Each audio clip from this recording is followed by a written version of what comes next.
omubaka omulonde ow'emiyaga Theodore Ssekikubo yennyamidde ku ngeri gavumenti gy'ekwatamu ensonga ezimu mu ggwanga n'okusingira ddala ensonga y'abasirikale abattiddwa ku nkomerero ya Ssabbiiti ewedde nga bano baabadde bana balambirira nga battiddwa ku nsalo ya Congo ne Uganda.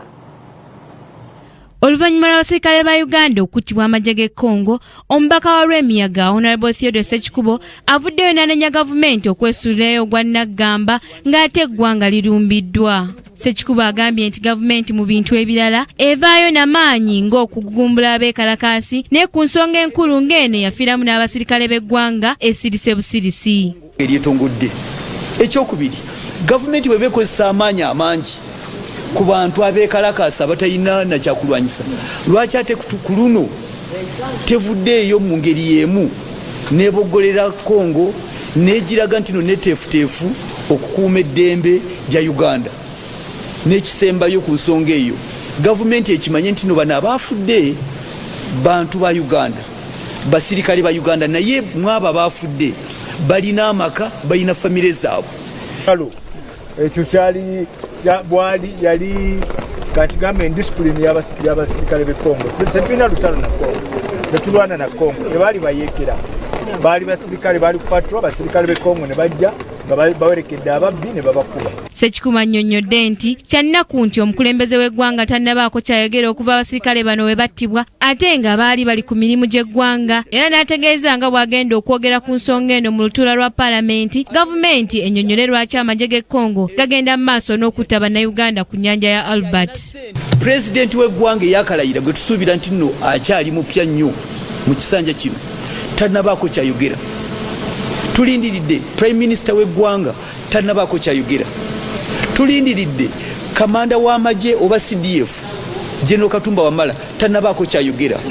Ate nga abakimanyi bakimanyi nti buno obulumbaganyi tebutandise leero ne mu 2007 balumba abantu baffe abaali balambula amafuta ku nnyanja Muttanzige ne babatta ne mu lukuŋŋaana lw'erimu Ssekikubo avuddeyo n'obujirizi obulaga ng'ekitongole ekivunaanyizibwa ku by'okulonda ekya Electoral Commission bwe kyekobaana ne Patrick Nkalubo gwe yali avuganya naye ku kifo ky'omubaka w'e Rwemiyaga nga bagezaako okubba obululu era n'ategeeza nga bano wamu ne Honorable Sam Kuteesa bwe bakoze kinene mu kumulwanyisa ave ku kifo kino.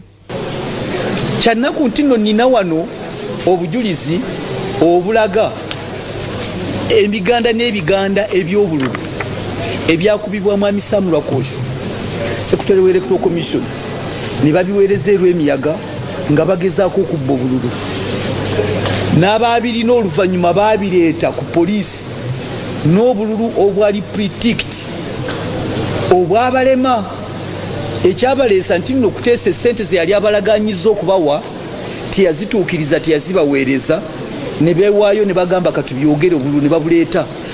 Ssekikubo ategeezezza nti kyewuunyisa okulaba nti ssaabawolereza w'eggwanga Fred Ruhindi yanyigira mu bikolwa ebityoboola ssemateeka bwe yawandiikira omukubiriza wa paalamenti ebbaluwa emulemesa okulayira ku mulundi guno.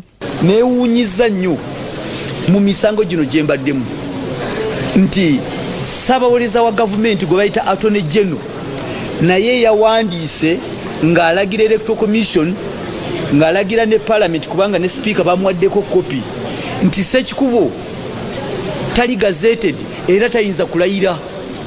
Ekyebuuzibwa okusinziira ku ssemateeka ono Attorney General ssaabawolereza wa gavumenti Attorney General yaweerereza ensonga zonna gavumenti zebeekolako naye misango egyange sirina musango na gumu gwempoza ne Attorney General oba ne gavumenti.